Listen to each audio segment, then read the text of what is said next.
Hey there, my name is Lindsay and I'm with High Altitude Astrology coming to you from Santa Fe, New Mexico. And I'm here to discuss the new moon chart that we just had on Sunday, July 23rd at 3:46 a.m. Mountain Standard Time. The new moon is a seed planting time. It's when the sun and the moon are together, and it takes 2 weeks for the sun and the moon to then become in opposition to one another, which is 180 degrees apart. So what is said is that whatever you plant at the new moon time, you'll see manifested at the full moon time. So it's important to look at the chart and know what the energies of the new moon time reflect, so you know what it is to focus on in order to work towards that manifestation at the full moon time. Now this new moon is interesting because it has 3 planets, which is called a stellium, all sitting together in the sign of Leo. And those planets are the sun, the moon, and Mars. So the sun in Leo has to do with expressing ourselves. It's wanting to shine out into the world, wanting to be seen, wanting to bestow warmth on others, wanting to receive back their affection and their attention. And it's really just an exciting energy. Now, to have the moon next to the sun deals with the lunar energy. Well, that's the subconscious predisposition coming out as we spontaneously respond to the world. So again, that's going to be responding in a very Leonian kind of way, in a very warm way, in a very gracious way, in a very, in some ways, kind and affectionate. And then finally, Mars is sitting next to the moon and the sun. And Mars has to do with our strength. Mars has to do with our courage. Mars has to do with asserting ourselves confidently. And again, in the sign of Leo, that's like probably the most confident sign of the zodiac. So there's definitely a feel to this new moon of like, here I am, world, I am ready to let you see me. Now, the interesting part about this is that the planet Uranus in the sign of Aries is actually squaring those 3 planets at this new moon time. So what does that mean? Well, Uranus has to do with an energy of the unexpected and an energy of change.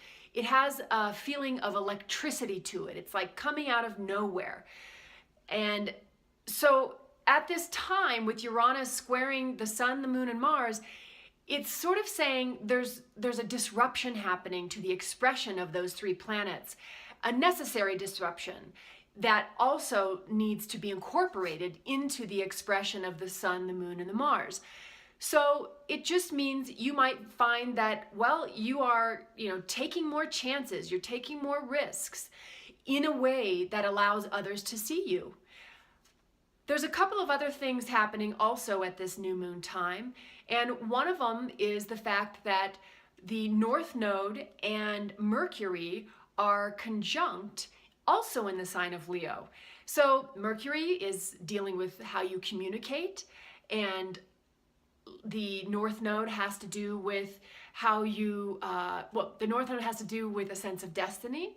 So there's also something about this time that's saying it's time to also be communicating in these very confident ways, in these very heartwarming ways, in these very fun and fun ways, because that's part of Leo too. It's sort of got this youthfulness to it. So that's another piece of the new moon. And the last 2 pieces that I want to discuss have to do with the fact that Jupiter is squaring Pluto. And Jupiter is the quality of expansion, it's optimism, it's confidence. And Pluto has to do with power. It also has to do with transformation. But when you see the 2 together, it means that there's really a lot of energy available to really create something big. And to really have a lot of power behind, your ideas and your desire to expand out into the world. But what needs to be noted here is because the 2 are in square, it means that you really need to make sure that you're using the Plutonian power in a very positive way. If in any way it's being used to only satisfy, your personal desires, it's not going to go good for you. Pluto always requires that we're doing something for the greater good, for the larger group. So again, there's a lot of positive energy there with Jupiter. We just need to make sure that we're aligning it with some sort of purpose for the larger good. And finally, the last piece of the new moon has to do with the fact that Venus and Saturn are opposing each other. Now, Venus represents many things. It's our loving energy, it's our creative energy, it's the things that we like and desire, it's money. But Saturn has to do with contraction and with hard work and with maturity and with stability. So in opposition, what this is saying is that yes, it's a time where we can work towards our material ambitions, but we just need to know that it is going to be work, it is going to require effort, and to, make sure that we're not just expecting everything to happen without putting in that effort. Of course, the flip side of it is make sure, that you're having fun with all this Leo, Sun, Moon, Mars, Mercury, North Node.